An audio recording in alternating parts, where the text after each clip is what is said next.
चलो जय हिंद, नमस्कार, राम राम सभी साथियों को। साथियों, स्वागत है आप सभी का अपने YouTube चैनल संदीप बिंगम में। आशा करता हूं आप सभी अच्छे होंगे और अपनी अच्छे तरीके से तैयारी कर रहे होंगे। देखिए, आज जो हम बात करने वाले हैं, आज हम बात करेंगे यूपी पुलिस कांस्टेबल का आपका जो एग्जाम होने वाला है, उसके लिए किस तरीके से कैसे तैयारी करें और किन चीजों का ध्यान रखें, जो कि मैंने आपको पहले भी कई बार बता दिया है। लेकिन कुछ ऐसे भाई बहन हैं जो अभी भी पूछ रहे हैं, या कुछ ऐसा हो सकता है कि कुछ ऐसे हो जो अब से तैयारी शुरू करना चाह रहे हैं। तो देखिए, मैं आपको बताऊं, तैयारी का कोई भी एक मतलब मूल आधार होता है, वो होता है उसका सिलेबस। ठीक है, पहले आप अपना सिलेबस देखिए। अगर आपने पहले से देख रखा था तो एक बार और देख लीजिए, थोड़ा सा मतलब एक तरीके से रिफ्रेश हो जाता है माइंड। देख लिया हमने, दोबारा पता चल जाएगा कि हमारा जो सिलेबस क्या था, वो किस तरीके से है। ठीक है, और दूसरी बात ये आती है कि हमारा जो पेपर पैटर्न रहता है, उसको पहले देखना होता है तैयारी करने से पहले, क्योंकि जब तक हमें हमारा पेपर पैटर्न नहीं पता चलेगा, उसके हिसाब से ही हम तैयारी करेंगे। ठीक है, कहीं ऐसा नहीं हो कि पढ़ना तो है इस साइड में, लेकिन आप पढ़ते जा रहे हो इस साइड में। तो उसके लिए क्या होता है, उसके लिए हमें देखने होते हैं पीवाईक्यू। तो आप जितने भी यूपी पुलिस कांस्टेबल के अब तक जो भी पेपर हुए हैं, वो आप देख सकते हैं, और उनमें से कुछ सॉल्व करके भी देख सकते हैं, जिससे आपको ये पता लग जाएगा कि हमारे अंदर कितनी क्षमता है और किस सब्जेक्ट को हम किस तरीके से सॉल्व कर रहे हैं। मैंने भी आपको कई बार बहुत सारी बुक बता दी है पीवाईक्यू के लिए। आपके पास कोई भी हो तो कहीं से भी देख लेना, कोई भी नहीं हो तो यूट्यूब पर डाल के देख लेना, या कहीं से भी पीडीएफ आपको किसी भी वेबसाइट पर आपको मिल जाएगी, आसानी से गूगल कर लेना।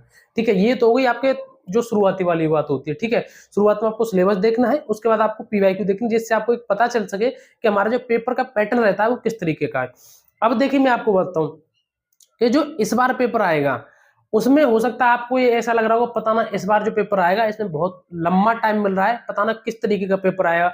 हो सकता है पेपर कठिन आएगा या पेपर सरल आएगा। ज्यादातर के दिमाग में ये चल रहा है कि इस बार जो पेपर आएगा वो इस बार कठिन आएगा। तो देखिए, मैं आपको एक बात बता दूं, कभी भी आपके दिमाग में ये बात आए ना कि पेपर सरल आएगा या कठिन आएगा, सरल से तो कोई डरता नहीं, जो भी डरते हैं वो सब कठिन पेपर से डरते हैं। तो अगर आपके दिमाग में कभी भी आए कि इस बार जो पेपर है कठिन आने वाला है, या पेपर का जो लेवल है वो ज्यादा आएगा, तो देखिए मैं आपको बता दूं, उस टाइम हमेशा अपने दिमाग में एक ही बात सोचा करो, पेपर सिर्फ आप अकेले नहीं दोगे, पेपर देंगे 50 लोग, या जितने भी जो भी बैठेंगे, 40 लाख 45 लाख जितने भी लोग बैठेंगे, उन सभी के लिए वो पेपर समान आएगा। अगर आपको कोई प्रश्न कठिन लगेगा तो आप ये यकीनन मान लीजिए कि वो आपके लिए कठिन नहीं है, वो सभी के लिए कठिन है। ठीक है, तो इस चीज का दिमाग में आपको नेगेटिव पॉइंट किसी भी तरीके से नहीं आना चाहिए। हमेशा अपने दिमाग में पॉजिटिव पॉइंट रखिए, और हमेशा एक बात सोचिए कि जो भी हम करेंगे वो अच्छा करेंगे। दूसरी बात, जो सबसे जरूरी बात है, मैं आपको बता दूं, कट ऑफ को लेकर के कुछ लोग पूछ रहे हैं कि कट ऑफ किस तरीके से, भैया इस बार कट ऑफ में क्या अंतर देखने को मिल सकता है, क्योंकि इस बार पेपर के लिए समय भी अच्छा मिल रहा है लड़कों को, और तैयारी के लिए मतलब अच्छा टाइम मिल रहा है, इसमें हम अच्छे से तैयारी कर सकते हैं। तो देखिए, मैं आपको एक बात बताऊं, ये बिल्कुल बात सही है आपकी कि पहले इतना टाइम नहीं मिला था, लेकिन इस बार सभी बच्चों को अच्छा टाइम मिल रहा है। लेकिन यार, एक हकीकत है, उससे भी रूबरू कराना मतलब मेरा काम है, आपको बता दूं। और हो सकता है आप में से कुछ ऐसे भाई बहन होंगे जो मतलब मेरे से भी ज्यादा बेहतर इस चीज को समझते होंगे कि यार, अगर इस पेपर में 1 साल का भी टाइम मिल जाए ना, तो भी सभी तैयारी नहीं करते। क्या आपको लगता है कि 40-50 लोग जितने भी फॉर्म भरे, ये सभी तैयारी करने वाले? सभी तैयारी करने वाले नहीं है।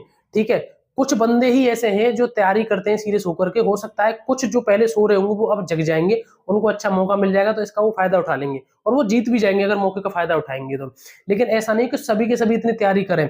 तो इस चीज का बिल्कुल भी टेंशन मत लीजिए कि इस बार कट ऑफ कितनी कैसे क्या। मैंने आपको पिछली बार भी एक टारगेट दिया था कि 220-25 के आसपास। मैंने आपसे हमेशा एक डिजिट फिक्स बताया, 220 हमेशा। मेरी कोई भी पुरानी वीडियो खोल के देख लीजिए, किसी ने कभी भी कोई 220 बताया हो, किसी ने 10 बताया, फिर बाद में वो बढ़ गए हो, किसी ने ज्यादा बताया कम हो गए, लेकिन मेरी शुरू से एक ही कट ऑफ पहले आपको बताइए कि पहले आप 220 पर पहुंचिए। 220 अपने आप में नंबर बहुत होते हैं। मैं आज भी आपसे यही कह रहा हूं, भले ही इस भर्ती को मतलब इस एग्जाम जो होगा इसमें आपको बहुत सारा टाइम मिल रहा है, सबको बहुत सारा टाइम मिल रहा है, लेकिन फिर भी मैं आपसे एक बात कर रहा हूं कि आप पहले ना 220 नंबर तक पहुंचिए। 220 नंबर, मैं बिल्कुल जनरल तक की बात बता रहा हूं। ठीक है, और इसमें कैटेगरी वाइज अगर नहीं सोचे आप तो बेहतर रहेगा कि कौन सी कैटेगरी है, किस तरीके से आप 220 स्कोर करिए। अच्छा स्कोर रहता है कि 220, अगर आप जब 220 कर लेंगे ना, तो फिर कोशिश करिए कि मैक्सिमम से मैक्सिमम स्कोर करने की, क्योंकि जितना अच्छा स्कोर आएगा वो हमारे लिए बेनिफिट तो रहेगा। तो इसमें कोई हमारे लिए घाटा तो है नहीं। ठीक है, जो कैटेगरी से हमें जो बेनिफिट मिलेगा वो हमारे लिए ही मिलेगा। ठीक है, तो मैं आपको बता रहा हूँ, आप अच्छे तरीके से इस तरीके से रहिए। दूसरी बात, एक चीज का विशेष ध्यान रखें, जो भी आप पढ़ रहे हैं उनमें हमेशा ये चीज एनालिसिस करिए कि हमारी कौन सी सब्जेक्ट कमजोर है।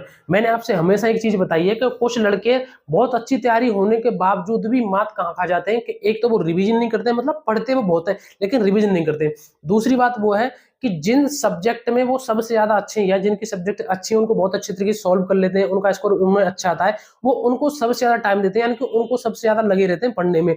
और जो उनकी कमजोर सब्जेक्ट है उनको इतना ध्यान नहीं देते। लेकिन भाई ऐसा नहीं है, उन सब्जेक्ट को भी आपको देखना होगा। मैं मान रहा हूँ जो सब्जेक्ट हमारी अच्छी होती है उनको पढ़ने में बहुत अच्छा मतलब ज्यादा मजा आता है, ठीक है।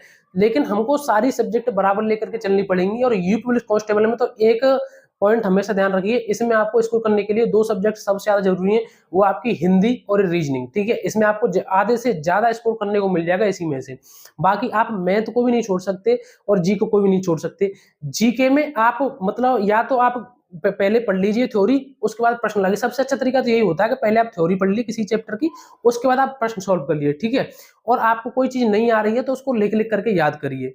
मैथ में आपको पता है, मैथ में अगर आपने पीवाईक्यू अच्छे से कर लिए ना और उसके अलावा अपनी ओर से कुछ प्रैक्टिस कर ली, जो बेसिक प्रश्न रहते हैं किसी भी बुक में से, तो आपका मैथ इससे भी कंप्लीट हो जाएगा, ठीक है। अच्छे तरीके से पढ़िए, जिस नोट्स से, जिस ऐप से, जिस कोचिंग से, जिस यूट्यूब से, जिस सर से आप जहां से भी पढ़ रहे हो ना, उन पर विश्वास करिए। और सबसे ज्यादा विश्वास करिए खुद पर, खुद पर और खुद की मेहनत पर। जब तक आप विश्वास नहीं करेंगे, मैं ये कह रहा हूं, आप किसी भी कोने में चले जाओ, किसी भी कोचिंग में कहीं भी पढ़ लो, तब तक आप किसी भी तरीके से किसी भी एग्जाम को क्वालिफाई नहीं कर सकते।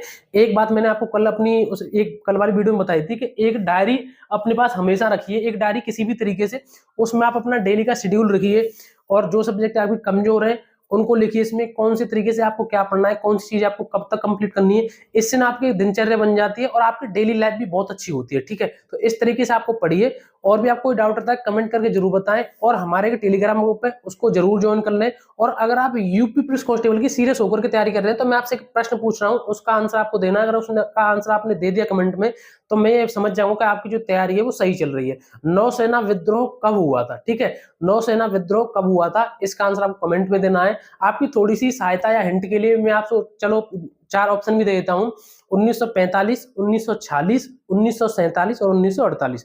दोबारा सुन लीजिए, 1945, 1946, 1947 और 1948। इन चारों में से एक सही विकल्प का आंसर आपको कमेंट में देना है, ठीक है। तो साथियों आज फिलहाल आपके लिए बस इतना ही। वीडियो अच्छी लगी तो एक बार वीडियो को लाइक करके चैनल को जरूर सब्सक्राइब कर देना। और भी कोई बात हो कमेंट करके जरूर बताना। जैसी कोई अपडेट होगी मैं आपको टाइम से बताता रहूंगा। आज के लिए बस इतना ही। हम मिलेंगे अगली नई वीडियो में एक नए टॉपिक के साथ। जय हिंद, नमस्कार, राम।